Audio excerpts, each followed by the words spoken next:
The following video is created for educational and awareness purposes only. Our goal is to revisit unsolved criminal cases and keep their stories alive, in hopes that renewed attention may one day help bring answers, or even justice. We do not intend to accuse, defame, or spread misinformation about anyone involved. All information is based on publicly available sources and media reports. Hollywood, the land of fame, fortune, and untold dreams. But behind the bright lights lies a darkness that fame can't hide. In January 1947, a young woman chasing her dream of stardom was found brutally murdered in Los Angeles. Her name was Elizabeth Short. Her mutilated body, drained of blood and cut in half, shocked the nation and began one of the most horrifying unsolved mysteries in American history. They called her the Black Dahlia. This is her story. Welcome to Haunting Justice, where every mystery whispers from the past. We dig into real unsolved crimes, forgotten victims, and the truth that still haunts the dark. Subscribe now and help us keep their stories alive. Elizabeth Short was born in Boston in 1924. Like so many others, she was drawn to Hollywood, chasing dreams of fame and a life beyond the ordinary.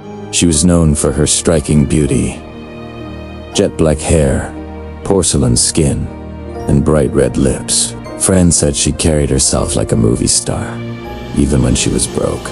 They nicknamed her the Black Dahlia, inspired by a noir film of the time called The Blue Dahlia. But beneath the glamorous surface, Elizabeth's life was hard.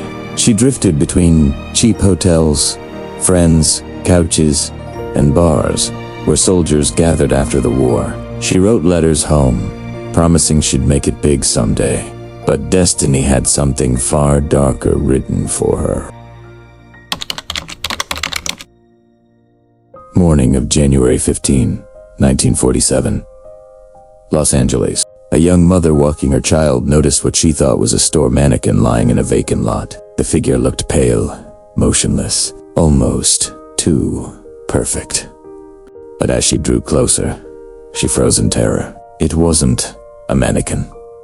It was the body of a woman, severed cleanly in half at the waist. Her skin was white, completely drained of blood. Her mouth was cut open from ear to ear in a grotesque grin. There were no fingerprints, no blood at the scene, and her internal organs had been removed. The police soon identified her as Elizabeth Short, and the gruesome precision of her mutilation told them one thing. This was not a crime of passion. It was a work of calculation.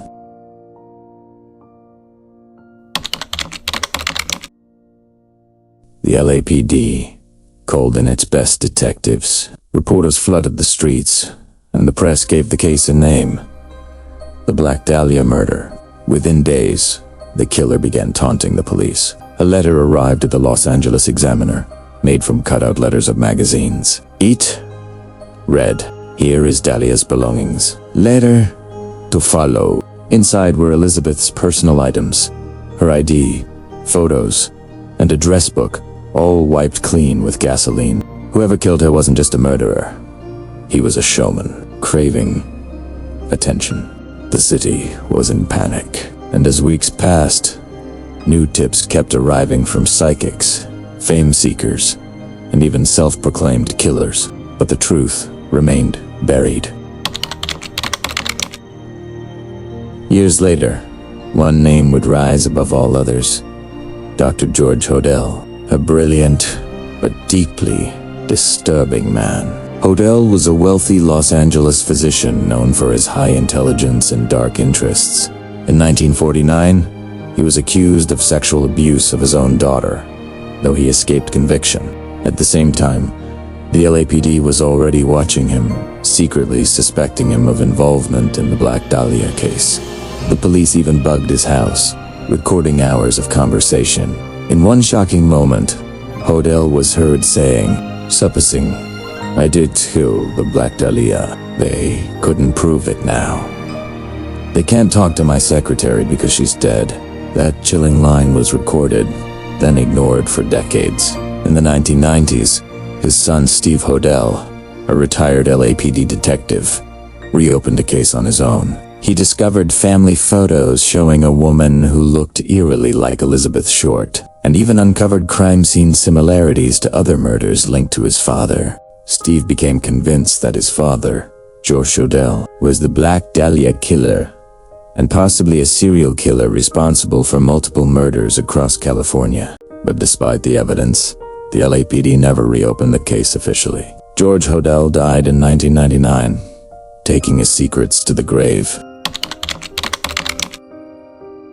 The Black Dahlia case has inspired more theories than answers. Some believe it was a medical experiment gone wrong, the work of a surgeon fascinated by dissection. Others think it was a Hollywood scandal involving powerful men who silenced her forever. And some claim it was a ritualistic killing, performed with surgical precision and symbolic meaning. One pattern stands out. The killer wanted her to be seen. He placed her body in a public spot, posed like an art piece. It wasn't just murder. It was a message, one that Hollywood never fully understood. Today, decades later, the Black Dahlia murder remains officially unsolved. But amateur detectives, crime authors, and online sleuths still chase the truth. DNA analysis has been attempted on preserved letters and evidence, but degradation over time has made results inconclusive. The lot where Elizabeth's body was found is now just another quiet neighborhood in Los Angeles, but people still visit, leaving flowers for the girl whose dream ended there. Her story has been told in books, films, podcasts, and art. Yet behind every retelling lies one haunting reality. Elizabeth Short was real. She lived, she dreamed, and she died alone in a city built on illusions.